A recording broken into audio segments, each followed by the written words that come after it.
Welcome back, everyone. Today we're working on a swipe with silicone oil. I'm going to be using Gluol as my pouring medium, Arteza as my colors, and one Oxide Black from Amsterdam. And I'm going to share with you the recipe for this and demonstrate the technique. And hopefully you can get the cells that you've been after, which is I'm assuming why you're watching this video. So we start with a wet base. Whenever you're using silicone oil, you want a base that has no oil in it, right? The recipe for the base is pretty much the same as the colors, but it's always free of oil, right? So what we want to start with is you're going to need a scale because I'm going to give you a recipe in weight. And you're going to want about 70%, let's say 70 grams of Gluol to 30 grams of water. So it's a 70-30 split by weight. This will make your pouring medium. Then you take that pouring medium and you mix it 2 parts pouring medium, 1 part acrylic paint. Please use a medium body paint like Amsterdam, Arteza, Liquitex of that body, as in that viscosity, because if the paints are thinner, this recipe will come out thinner.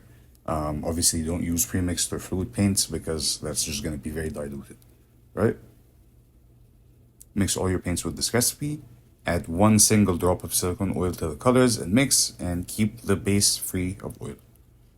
If you have a spinner, you can use that to spread out the base. If you don't, tilt it as I just demonstrated in the video. Pour it in one puddle in the middle and then go corner to corner, right? Resist the urge to use a tool to move it around. Resist the urge to blow it around. This is just going to make it uneven, right? Tilt it or spin it.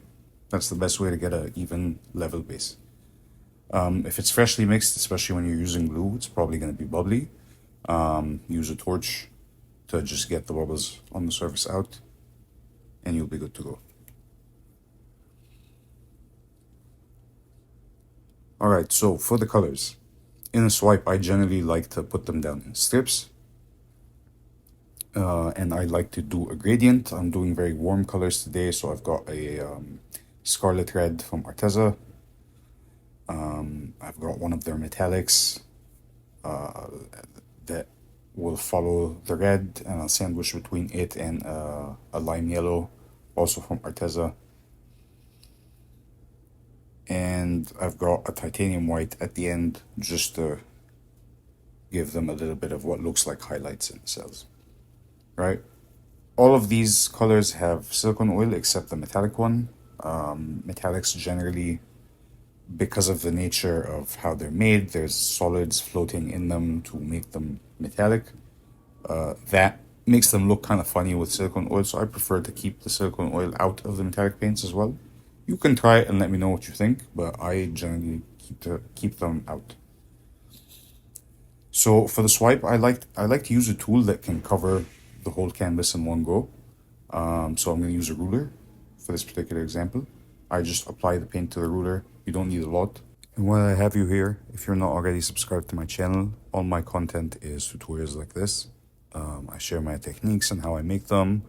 And if you want to learn pretty much everything that I make in a self-paced online course that you can take and retake as many times as you want, check out my online courses. I've linked them in the description box and in the comment section below. You're gonna flip the tool over, obviously, so you won't be able to see the paint. So spread it out a little more than you need, right? More than the width of the painting. So most likely the first time you attempt this, you'll do what I just did here, and you'll press too hard and you'll end up scooping some paint off the other edge, right? This is me adjusting it again. And now if you press, basically that's what will happen, right?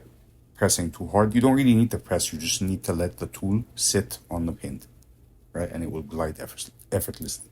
But if you press and you end up with this situation, don't worry. Thankfully, when the paints have a lot of silicone, all we need is for them to get jumbled up. So that has happened on the tool and on any excess that has fallen off. So first, let's torch what we have now. And you'll see that where the black was, where we didn't scoop the paint up, basically, and there's still a puddle of paint, which is where you can see the black, the cells will pop up. where there's just red and yellow in the middle, not much is happening because there's not really a whole lot of paint there. Right, so what I'm going to do now is I'm going to get a palette knife. I'm going to take all that paint off the ruler and just put it on the painting again in those two gaps in the middle. And I'll do the same with the puddle of paint that fell off the canvas.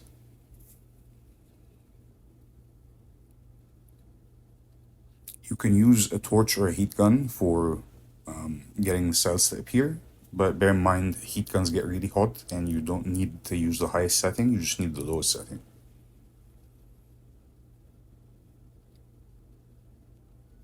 So here we go. I'm just gonna put the paint back on the canvas.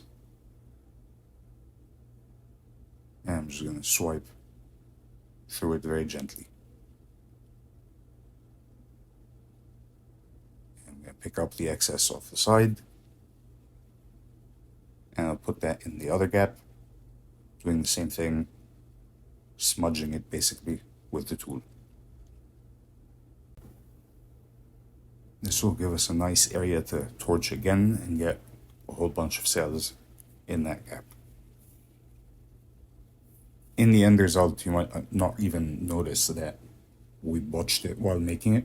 But that's the great thing about fluid art is you can, and art in general, is that saves end up being really special in paintings. When you make a mistake and you try to save it, very often the save itself ends up being the highlight of the painting.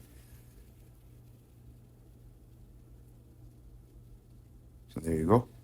You'll see now if you torch, the paints have mingled, we've smudged them, we've swiped them, we've picked them up, we've dropped them back on the canvas.